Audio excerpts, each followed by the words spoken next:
La muerte roja había asolado profundamente toda la comarca. Ninguna peste había sido tan fatal ni tan espantosa. La sangre era su avatar, y su sello, la rojez y el horror de la sangre.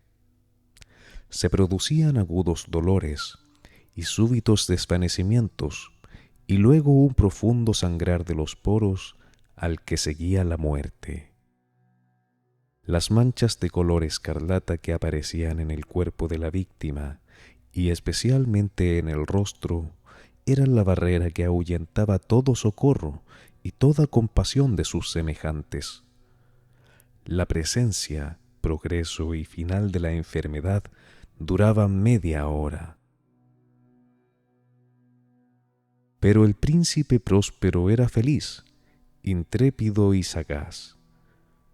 Cuando sus dominios quedaron medio despoblados, reunió a 1 millar de sus amigos sanos y despreocupados, elegidos entre los caballeros y damas de su corte, y con ellos se retiró a la profunda reclusión de una de sus encastilladas abadías. Era una extensa y magnífica construcción, invención del gusto excéntrico, pero majestuoso del príncipe. Ceñía la abadía con una poderosa y elevada muralla, una muralla con puertas de fierro. Los cortesanos se llevaron consigo hornillos y grandes martillos. Después de haber entrado, soldaron los cerrojos, habiendo resuelto no dejar medios de salida ni de entrada a los repentinos impulsos de la desesperación o locura de los que se hallaban dentro. La abadía estaba abundantemente aprovisionada. Con tales precauciones, los cortesanos podían desafiar el contagio. El mundo exterior se las compondría como mejor pudiese. Mientras tanto, era necedad afligirse o preocuparse. El príncipe había provisto ya todo cuanto significara placer. Allí había bufones, bailarines de teatro, músicos, belleza y vino. Todo esto y la seguridad se hallaban dentro. En el exterior estaba la muerte roja. Hacía últimos del 5º o 6º mes de su retiro, y mientras la peste aumentaba en el exterior, el príncipe próspero obsequió a sus 1000 amigos con un baile de máscaras de la más inusitada magnificencia. La máscara fue un sabroso espectáculo, pero antes permitidme describa los salones donde se celebró. Eran 7, una suite imperial. Sin embargo, en muchos palacios tales suites formaban una línea alargada dotada de puertas correderas que al abrirse muestran una continua perspectiva de todos los salones. Pero allí el caso era diferente, como así podía esperarse de la pasión del príncipe por todo lo extravagante. Los salones se hallaban dispuestos de tal forma que la vista apenas podía abarcar uno solo de ellos.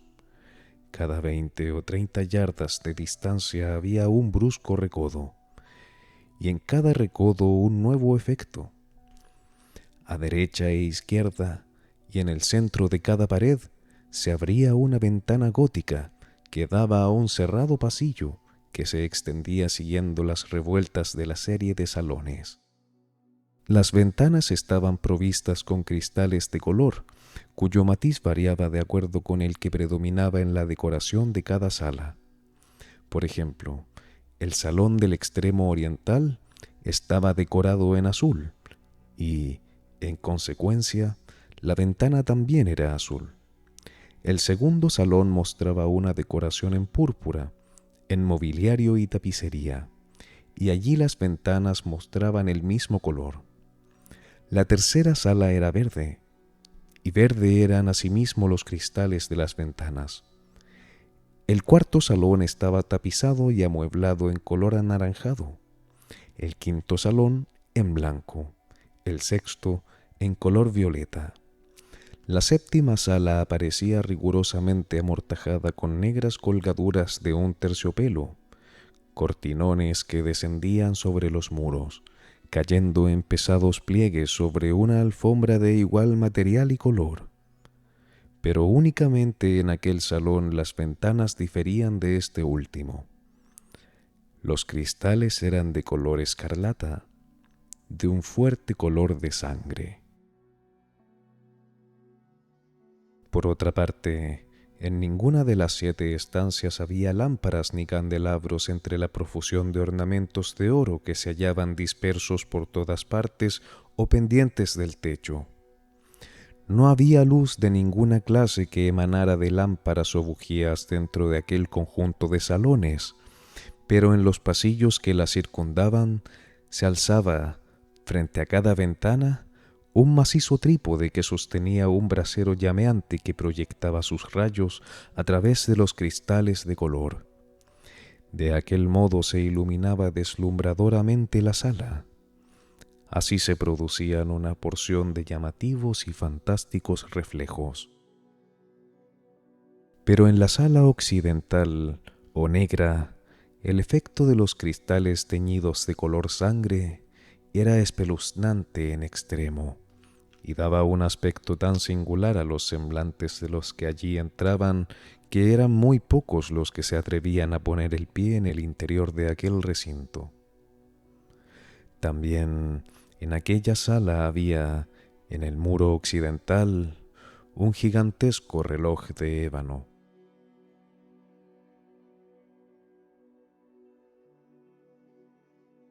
Su péndulo oscilaba de un lado a otro con pesado y monótono sonido, y cuando el minutero había dado la vuelta a la esfera e iba a sonar la hora, surgía de los mecánicos pulmones del reloj un sonido claro y recio, profundo, sumamente musical, pero de tono tan peculiar y acentuado que cada vez que sonaba la hora, los músicos se veían obligados a detenerse momentáneamente para escuchar su sonido, y de este modo los que bailaban se veían obligados también a cesar en sus evoluciones. Se producía un breve desconcierto en la alegre reunión, y mientras aún sonaba el reloj, se observaba que hasta los más frívolos se tornaban pálidos, y los de más edad y sosegados se pasaban la mano por la frente como en confusa meditación. Pero en cuanto los ecos del reloj habían cesado totalmente, una risa cualquiera sonaba en la sala del baile. Los músicos se miraban entre sí y sonreían, como avergonzándose de su nerviosismo, y todo el mundo se juraba que cuando volviera a sonar el reloj no se inmutaría en lo más mínimo. Después, transcurrido el intervalo de los 60 minutos, volvía a hablar el reloj y volvía a producirse el mismo desconcierto y meditación de antes. A pesar de todo, aquello era un magnífico espectáculo. Los gustos del príncipe eran muy singulares. Poseía fina percepción para los colores y sus efectos. Menospreciaba las exigencias de la moda que privaba en aquellos momentos. Sus planes eran audaces y sus concepciones destacaban con brillo realmente barbárico. Sin duda alguna, hay muchas personas que le habrían tomado por loco. Sus partidarios opinaban que no lo era, pero sí era preciso escucharle, verle y tocarle, para estar seguro de que en realidad no era un enfermo mental. Personalmente había dirigido, en gran parte, la elección del mobiliario destinado a las 7 salas con ocasión de aquella gran fiesta. Asimismo, su propio gusto había prestado carácter a las máscaras. Los que esto lean pueden tener por seguro que eran grotescas. Allí había mucho de brillante, de relumbrón, de mordaz, de fantástico. Mucho de lo que más tarde se había visto en Hernani. Había figuras del tipo árabe, con miembros y accesorios inapropiados. Había delirantes caprichos que más bien parecían atavíos de locos. Había mucho de bello, de licencioso, de extravagante, de raro, de terrible, y no poco de lo que pudiera haber causado repugnancia. Arriba y abajo, por las 7 grandes salas, se pavoneaba una muchedumbre de pesadilla. La gente, aquellas figuras de pesadilla, atravesaban los salones contorsionándose, tiñéndose con el color del ambiente, haciendo que la estrafalaria música pareciese el eco de sus pasos. Entonces sonaba nuevamente el reloj de ébano, que se encontraba en la sala de aterciopelado negro. Las figuras de pesadilla se inmovilizaban, y así, durante un momento, todo guarda silencio menos la voz del reloj.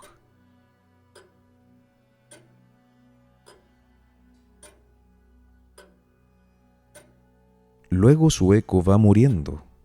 No ha durado más que un instante, y se escucha una risa contenida a medias. Una vez más la música suena, y reviven los ensueños. Las figuras se retuercen yendo de acá para allá más alegremente que nunca, tomando el color de las ventanas que muestran diferentes matices, a través de las cuales se proyectan los rayos de luz de los braseros. Pero en la sala más occidental de las 7 no hay en aquel instante ninguna máscara, porque nadie se atreve a entrar allí. Porque la noche va transcurriendo, allí se esparce una luz más tétrica a través de los cristales que parecen teñidos en sangre. La negrura de los negros cortinajes que reciben aquella extraña luz causan terror, y hasta los oídos de los que ponen el pie en aquel salón llegan las campanadas de aquel reloj con sonido más solemne y acentuado que el que puedan escuchar desde las otras salas llenas de regocijo. Pero en las demás salas había una densa muchedumbre. En ellas latía febrilmente el corazón de la vida. La fiesta llegaba a su auge cuando en el reloj comenzaron a sonar las campanadas de la medianoche, y entonces, como antes, la música cesó, y cesaron también las evoluciones de los bailarines, y también como antes se produjo una angustiosa suspensión de todas las cosas.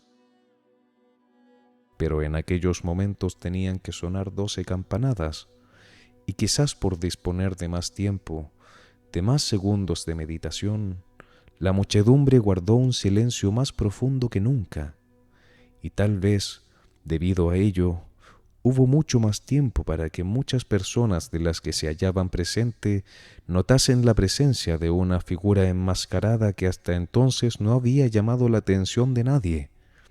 Y al extenderse el rumor de aquella nueva presencia, acabó por suscitarse entre todos los presentes un cuchilleo que expresaba la desaprobación y el asombro, y, finalmente, el terror, la repugnancia y el horror de todos.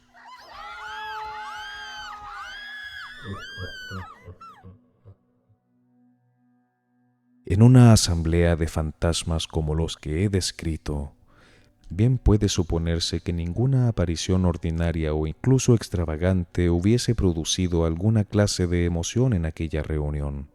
A decir verdad, la coincidencia carnavalesca de aquella noche era casi ilimitada. Pero la figura en cuestión superaba los límites del equívoco decoro del príncipe. Hay ciertas cuerdas en el corazón, incluso en los hombres más temerarios, que no pueden tocarse sin sentir emoción. Aún entre los más descarriados, para quienes la vida y la muerte son igualmente pura chanza, hay cosas con las que no se puede jugar o bromear. En efecto, todos los presentes parecían sentir profundamente que tanto en el vestir como en el comportamiento de aquella persona extraña no había ni gracia ni decencia. Su figura era alta y delgada, y se amortajaba de pies a cabeza con los ropajes de la tumba. La máscara que ocultaba su rostro se hallaba dispuesta de tal forma que se asemejaba al semblante de un rígido cadáver. Y hasta tal punto llegaba su parecido que el examen más minucioso habría fracasado de intentar descubrir el engaño. Aún así, su aspecto hubiese podido soportarse, si no aprobarse, por parte de los aturdidos disolutos que le rodeaban. Pero aquella máscara había adoptado el exacto tipo de la muerte roja. Sus vestiduras estaban salpicadas de sangre, y su ancha frente, así como el resto del rostro, parecía rociada por aquel horror escarlata. Cuando los ojos del príncipe próspero se posaron sobre aquella espectral imagen, que con lentos y solemnes movimientos, para representar mejor su papel, avanzaba entre los bailarines, en un principio se estremeció con fuerte sacudida, ya fuese de terror o de asco, pero un momento después, el príncipe enrojeció de cólera. «¿Quién se atreve?», preguntó con voz ronca a los cortesanos que se hallaban a su lado. «¿Quién se atreve a insultarnos con esa burda blasfemia? Cogedle y desenmascaradle, para que sepamos a quién hemos de colgar de nuestras almenas cuando salga el sol». Era en la sala azul donde se hallaba el príncipe con un grupo de cortesanos a su lado. Al principio, mientras él hablaba, hubo un ligero movimiento de avance del grupo hacia el intruso.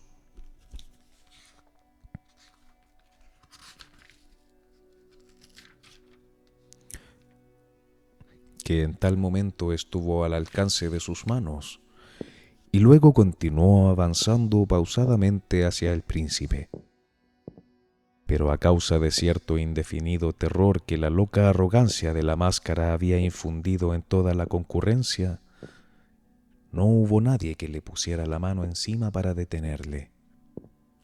De tal modo que, sin que nadie lo impidiera, pudo pasar a una yarda de distancia del príncipe, y mientras la vasta reunión, como obedeciendo a unánime impulso, retrocedía desde los centros de los salones hacia los muros, la máscara continuó su camino impasiblemente, adoptando el mismo paso mesurado y solemne que le había caracterizado desde su aparición. Cruzando desde la sala azul hasta la púrpura, de esta a la verde, a la anaranjada, igualmente a la blanca, y desde aquí hasta la de color violeta, antes de que se hubiese producido un movimiento resuelto para detenerle. Sin embargo, fue entonces cuando el príncipe, enloquecido por la ira y la vergüenza ante su momentánea cobardía, avanzó rápidamente para cruzar las 6 salas, sin que nadie le siguiese a causa de aquel espantoso terror que se había apoderado de todo el mundo. Blandía su daga desvainada y se había acercado con gran impetuosidad a unos 3 o 4 pies de aquella figura que se retiraba, cuando esta última, habiendo alcanzado la extremidad de la cámara de terciopelo negro, se volvió súbitamente e hizo frente a su seguidor. Sonó un agudo grito, y la daga cayó, centelleando, sobre la negra alfombra, seguida por el cuerpo del príncipe próspero, que ya era cadáver.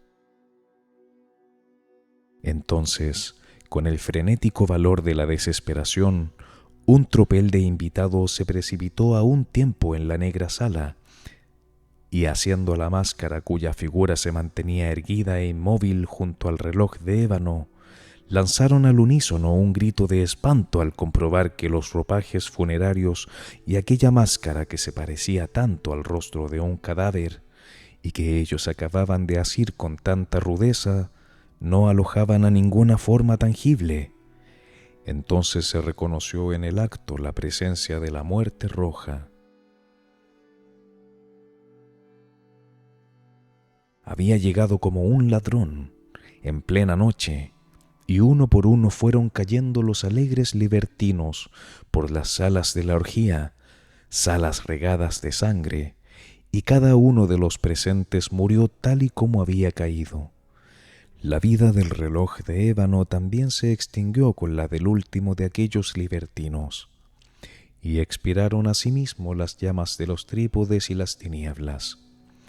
La ruina y la muerte roja ejercieron sobre todo el lugar ilimitado dominio.